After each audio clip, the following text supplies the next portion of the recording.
महेंद्र भाई, voice of Jhabua में आपका बहुत बहुत स्वागत है। मैं भी आप लोगों को बधाई देना चाहता हूं और आप लोगों को शुभकामनाएं देता हूं कि आप लोग मेरे पास में आए और मुझे इस लायक समझा कि वॉइस ऑफ झाबुआ के लिए आप मेरे से कुछ सवाल पूछना चाहते हैं। आपका नाम इस विधानसभा में रेस में है। आप दावेदार हो कांग्रेस पार्टी से। आपको अगर टिकट मिलता है इस क्षेत्र के लिए, आप क्या करना चाहोगे? सबसे महत्वपूर्ण क्या देना चाहोगे जो आप आने वाली पीढ़ी उसको याद करे?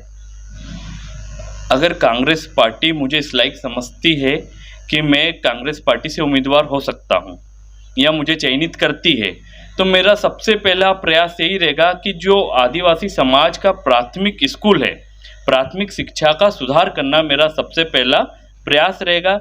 क्योंकि अभी मैं जब से देख रहा हूँ, 18 साल पहले जब कांग्रेस की सरकार थी, तो कांग्रेस की सरकार ने सबसे पहले प्राथमिक शिक्षा पर बहुत जोर दिया। लेकिन 18 साल बीत जाने के बाद में जैसे ही शिवराज सरकार आई, तो शिवराज सरकार ने ऐसी ऐसी योजनाएं लेके आए, जैसे कि पहली से 9वीं तक पास करना, जिसमें आदिवासी समाज का बच्चा बिल्कुल पिछड़ते जा रहा है। अगर पहली से लेकर 9वीं तक वो लगातार पास होता जाएगा तो उसका भविष्य तो यूं ही खराब हो गया। जब वो 10वीं में जाएगा तो ऑटोमेटिक वो फेल हो जाएगा और फेल होने के बाद में उसके पास मजदूरी करने के अलावा और कोई चारा नहीं बचेगा। इसलिए सबसे पहले हमें प्राथमिक शिक्षा का सुधार करना बहुत ज़्यादा आवश्यक है। और कांग्रेस के ज़माने में 5वीं भी बोर्ड होती थी, 8वीं भी बोर्ड होती थी और 10वीं भी बोर्ड होती थी। लेकिन अभी पता नहीं ये क्या कानून, ये क्या शिक्षा व्यवस्था लेके आए हैं कि पूरी प्राथमिक शिक्षा को इन्होंने ध्वस्त कर दिया है। दिग्गी राजा के आप बहुत करीबी माने जाते हैं। कई बार ऐसी चर्चाएं हैं कि दिग्गी राजा दिग्विजय सिंह आपको काफ़ी पसंद करते हैं। हो सकता आप इस बार इस विधानसभा से लड़ते हुए दिखाई देते हो। इस विधानसभा में पलायन बहुत ज़्यादा हो रहा है। हर बस स्टैंड पे हम शाम को देखते हैं तो काफ़ी संख्या में बसों के ऊपर, पिकअप के ऊपर, तूफानों के ऊपर मोटरसाइकिल और हमारे आदिवासी समाज के लोग बैठ के जान जोखिम में डाल के पलायन करते हुए दिखाई देते हैं। तो इस पे क्या कहना चाहोगे? देखिए, पलायन आदिवासी समाज के लिए एक बहुत बड़ी समस्या है और ये पलायन की व्यवस्था, जो ये लगातार पलायन हो रहा है, इसके लिए जिम्मेदार यहाँ की मौजूदा सरकार है। क्योंकि इन्होंने 18 साल में ऐसा कोई भी ना यहाँ की जनता को रोजगार देने का काम किया है और ना ही इनको शिक्षा दी। अगर ये लोग रोजगार देते तो पलायन होता ही नहीं, यहाँ का किसान यहीं पे रहता और यहीं पे काम करता। लेकिन इन्होंने जैसे कि आपको पता है, मध्य प्रदेश में भी बीजेपी की सरकार है, गुजरात में भी बीजेपी की सरकार है। दोनों के मुख्यमंत्री बीजेपी के हैं, प्रधानमंत्री भी बीजेपी का है। तो ऐसा क्या कारण है कि दोनों जगह पे डबल इंजन की सरकार है, लेकिन फिर भी हमारे मध्य प्रदेश से लोग वहाँ पर गुजरात की तरफ ज़्यादा आकर्षित हो रहे हैं। जैसे यहाँ पर आप लोग देखते हैं डीजल पेट्रोल, यहाँ पे डीजल पेट्रोल के भाव ज़्यादा हैं, गुजरात में कम है। यहाँ पे इतनी अच्छी योजनाएं नहीं है, गुजरात में योजनाएं लुभावनी है ताकि यहाँ से मजदूर वर्ग, मतलब मध्य प्रदेश एक तरीके से गुजरात के लिए मजदूर वर्ग तैयार कर रहा है, जो लगातार पलायन कर रहे हैं। और वहाँ की जो औद्योगिकरण है, फैक्ट्रियां हैं, इन लोगों में काम करने के लिए उनको मजदूर की आवश्यकता है। और ये बीजेपी का पूरा एक षड्यंत्र है कि मध्य प्रदेश मजदूर पैदा करेगा और गुजरात का डेवलपमेंट के लिए यहाँ से मजदूर ले जाए जाएंगे। लेकिन कांग्रेस की गवर्नमेंट आएगी तो हम ऐसी योजनाएं लेके आएंगे कि यहाँ पे आदिवासियों को पलायन करने की आवश्यकता ना पड़े। हम रोजगार के साधन खोलेंगे, यहाँ पे अच्छी शिक्षा मुहैया कराएंगे।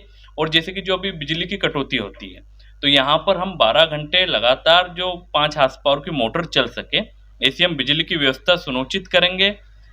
बिजली के बिल जो 100 यूनिट तक फ्री करेंगे और 200 यूनिट तक हाफ बिल आएगा।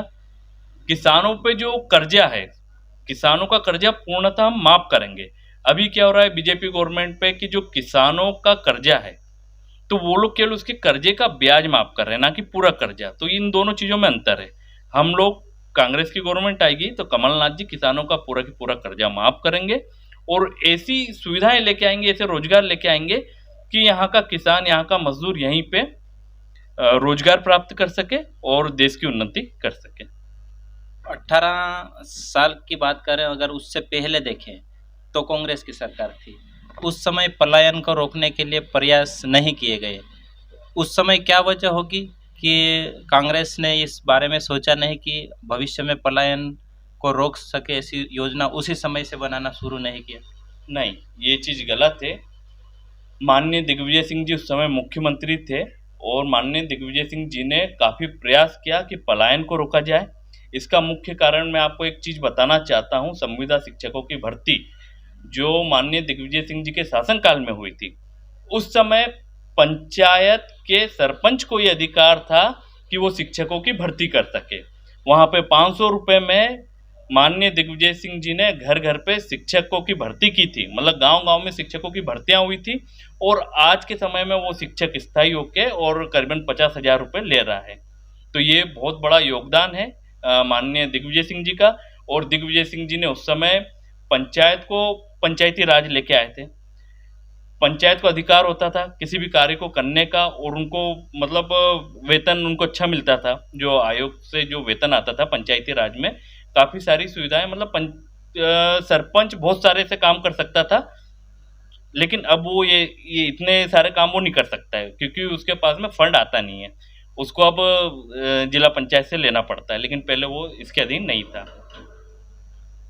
18 साल की भाजपा सरकार और उससे पहले कांग्रेस की सरकार, दोनों में आप क्या अंतर देखना चाहते हैं? कौन बेहतर लगता है आपको? देखिए, अपन पिछली सरकारों की अपन बातचीत करते हैं तो उस समय की समस्याएं अलग थी। अभी ये लोग लगातार 18 साल से भाजपा की सरकार है और इन्होंने जिस नाम पे मतलब इन्होंने ऐसी घोषणाएं की थी कि हम पेट्रोल डीजल 35 रुपये कर देंगे। मतलब ऑन रिकॉर्ड है ये कि इन्होंने कहा था कि 35 रुपये हम पेट्रोल डीजल कर देंगे, गैस की टंकियां कम कर देंगे, 15 लाख रुपए आपके खाते में डाले जाएंगे। और इनका नारा था कि बहुत हुई महंगाई की मार, अब की बार मोदी सरकार। 2 करोड़ प्रतिवर्ष रोजगार देने की बातचीत हुई थी। तो ये सब झूठी बातें, वास्तविकता आप लोगों के सामने है। अगर आप लोग भी देखेंगे और तुलना करेंगे तो एक झूठी सरकार है और एक सच्ची सरकार है। मुख्यमंत्री शिवराज सिंह चौहान पिछले सालों से घोषणा कर रहे हैं 1 लाख भर्ती हर वर्ष निकालने की, तो इसके ऊपर आपका क्या कहना? क्या 1 लाख पदों पर भर्ती हुई है? देखिए, माननीय शिवराज सिंह चौहान जी घोषणाएं तो करते ही हैं, भर्तियां भी इन्होंने निकाली। भर्तियां कैसी? जैसे अभी पटवारी की भर्तियां निकाली, उसमें प्रति कैंडिडेट 15 लाख रुपए जिसके पास में होंगे वो पटवारी बनेगा, टॉप करेगा वो। आपने देखा होगा कि ग्वालियर से ही 8 लोगों ने टॉप किया जो विकलांग थे। और विकलांग भी किस प्रकार के कि उनको कानों से सुनाई में नहीं देता था। और वही कैंडिडेट जो पुलिस आरक्षक की भर्ती थी उसमें वो लोग फिट थे। तो ऐसी भर्तियां ये केवल इनके लोगों के लिए निकाल रहे हैं। और जिनके पास में पैसा है, ये पैसों वालों की भर्ती है, ना कि जो यहाँ के विद्यार्थी जो लगन लगा के पढ़ाई करता है, मेहनत करता है, उन लोगों के लिए ये भर्तियां नहीं निकालते हैं। ये लोग निकालते हैं पूंजीपतियों के बेटे या जिन लोगों के पास में पैसा है। वो लोग आराम से पैसा देते हैं और भर्ती में टॉप करते हैं और आदिवासी बच्चों का हक मार के चले जाते हैं। अभी नरसिंह घोटाला हुआ, इसके पहले जो था व्यापम का आप लोगों ने नाम सुना होगा, उसको बंद कर दिया है लेकिन वो अभी भी चालू है, चल रहा है। व्यापम का के नाम बदल के उसी के माध्यम से ये लोग वापस भर्तियां कर रहे हैं। तो व्यापम में क्या होता था कि मतलब फर्जी डॉक्टरों की भर्ती कर ली गई थी। आप पैसा दो और एमबीबीएस में सिलेक्शन हो जाता था और बच्चा डॉक्टर बनने के लिए भी पैसा देते रहो और डॉक्टर बन के और कमा रहे थे ये लोग। लेकिन अब क्या हो रहा है कि अब आदिवासी जो बच्चे हैं, जिन लोगों को मतलब पढ़ना है, मेहनत करना है, उन लोगों के पास में पैसा रहता नहीं है तो वो लोग नौकरियां कर नहीं पा रहे हैं। इस कारण बेरोजगारी बढ़ते जा रही है और ये किसी भी प्रकार से एक निष्पक्ष रूप से भर्ती प्रक्रिया ये लोग नहीं कर रहे हैं। तो ये थे महेंद्र सिंह रावत, आमुआ से आते हैं, जोबट विधानसभा के बीचों बीच और चारों तरफ की क्षेत्र को कवर करने की क्षमता रखते हैं। आप बने रहिए वही सब झाबुआ के साथ।